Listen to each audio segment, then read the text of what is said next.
What is up, guys? Today we're not really going to be talking about Disney, but we are going to be talking about Marvel and Sony. And what is Sony doing? Like, why?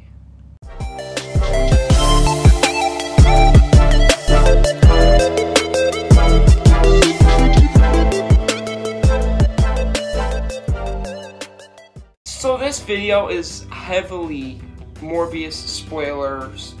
So I'll give you 3 seconds to leave this video. 3, 2, 1.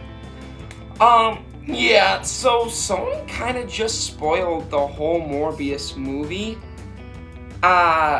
Which is kind of dumb to me, personally, because, like, I feel like if Sony did this for Spider-Man, like, I would have been so angry. So pretty much what Sony did is they released the movie for first-time viewers or whatever for over there in England, and it got some bad reviews. It, like, pretty much like the Venom movie, like, it was like people said, it's mid. It's not amazing, but it's not bad. And so what I'm not really understanding here is, like, what if Spider-Man No Way Home got a little bit of bad reviews over there in England? Would they just openly say everything that happens in Spider-Man? Like, I feel like that's just wrong. Alright, so again, heavily spoilers for this movie. So the director did an interview and basically spoiled. I'm gonna say that a lot because he really did spoil the whole movie. It kind of sounds like Sony and the director just gave up on this movie after some bad reviews. They pretty much just said, yeah, let's give out the info because we're not going to make money, even though I think it was going to make, like, a lot. Like, I thought it was going to be decent. Like, I thought, like, everyone was excited to see it. I know I was. I know a lot of my friends were. What the hell, Sony? So, pretty much, they asked, what universe does this take place in? What universe does Morbius live in? And the director of Morbius said he lives in the same universe as Venom, and that's why he said, I am Venom, and the trailer, and why he said San Francisco, everything like that. It's pretty much the same universe as what happened in Venom Let There Be Carnage, and the same universe as when he returns back from Spider-Man No Way Home. Which, it disappoints me. This really disappoints me because I was so excited to see it, and I hate being spoiled before a movie. Nonetheless, by the company itself. It just makes no sense. And the fact, it was only a week before. Spider-Man No Way Home did release, like, saying, like, alright, yeah, the villains are in there, and we were like, oh, okay, cool, but that was with the trailer. If they released it with the trailer going, like, oh, Venom, and, like, Venom and him met up, or Vulture and him met up, or even Spider-Man met up with him, it would be like, okay, they're going for that. But they hid it away for us to be more surprised. But a week before, not even any juicy trailer about, like, with Venom. It was just blank out there. It sucks. You know, it really, really sucks. I mean, it doesn't really upset me about what universe he lives in, but I would have been more happy to see it in theaters. And this basically sets up saying the Gwen Stacy film that's coming up, or Madam Web film, and might be in the same universe, and same with Kraven the Hunter. They already started filming that movie.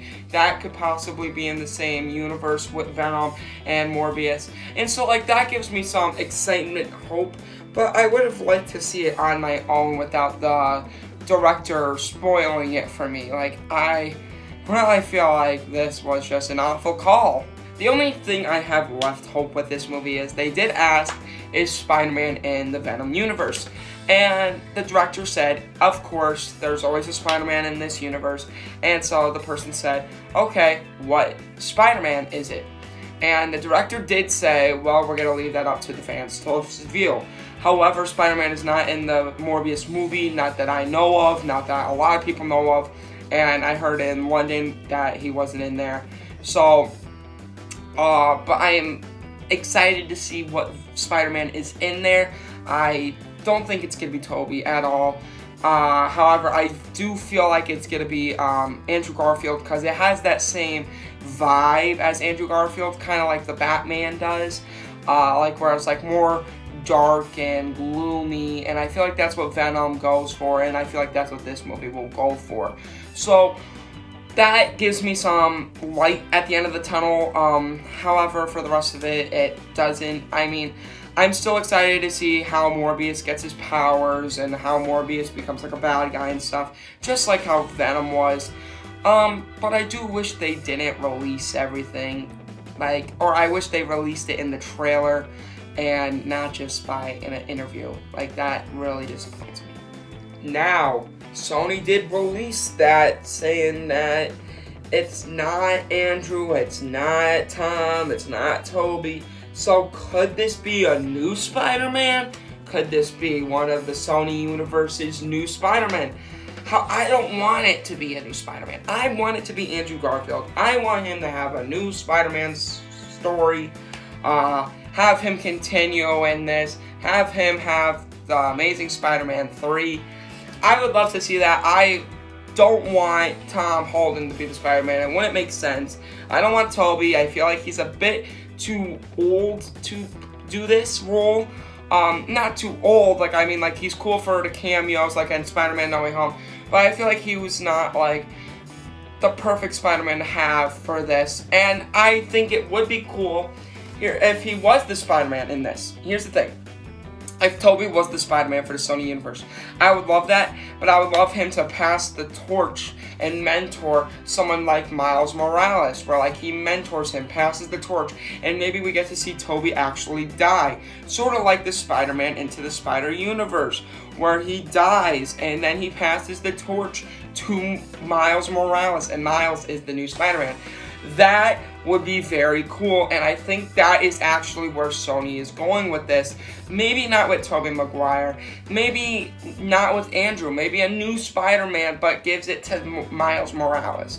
So I didn't really want to talk about the post-credits that much because I figured, alright, I'll let you guys have some hope for when you guys go to the movies to watch this. But knowing how everyone already knows it, knowing that everyone's posting it, knowing that the director and Sony just flat out don't care about this movie anymore, I might as well talk about it. It kind of, either way, it ruined the post-credit for me. So, you guys could leave now, if you don't want to be spoiled with this scene.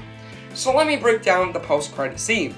The post-credit scene, it says that there is going to be a blue rift, sort time rift thing, like how it was in Spider-Man No Way Home, and there will be Marvel Spider-Man villains pulled from the MCU to this universe, and one of them being the Vulture. And the Vulture is in a prison getting interrogated.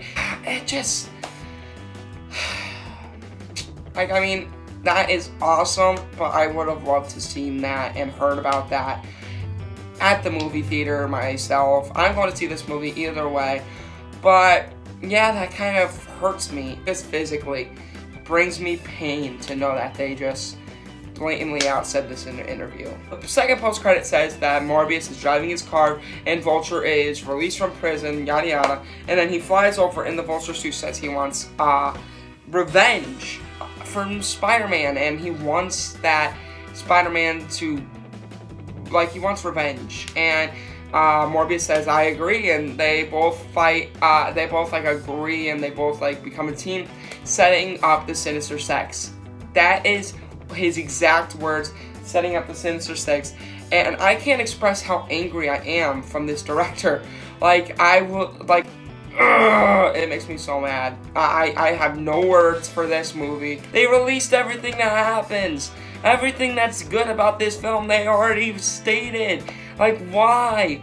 Why would they do this? And it makes me so mad, and I hope Sony can hear all our words saying that this was a bad decision, and I hope they never, ever do this again.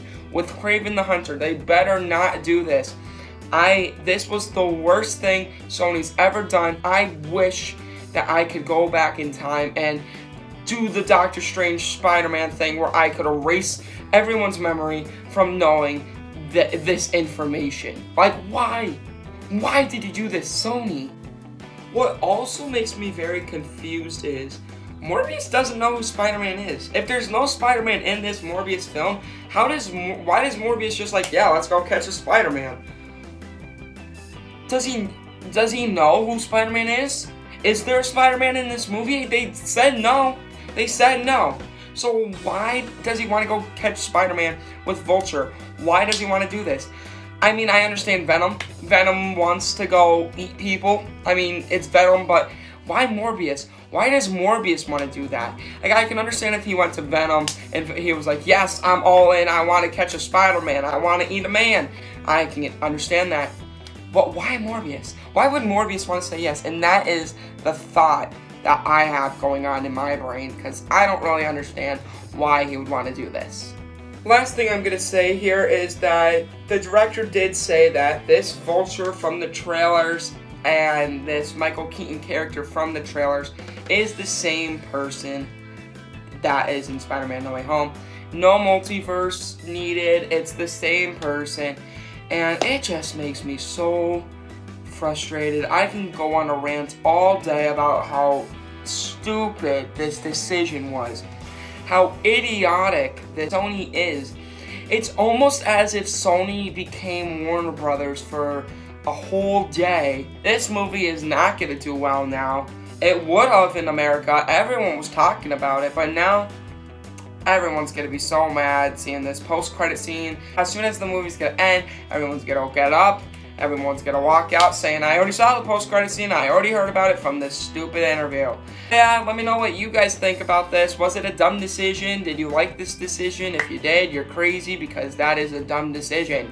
Let me know in the comments below what you thought. Alright, well, this has been disappointing, and this has been it. So, isn't it out? Peace.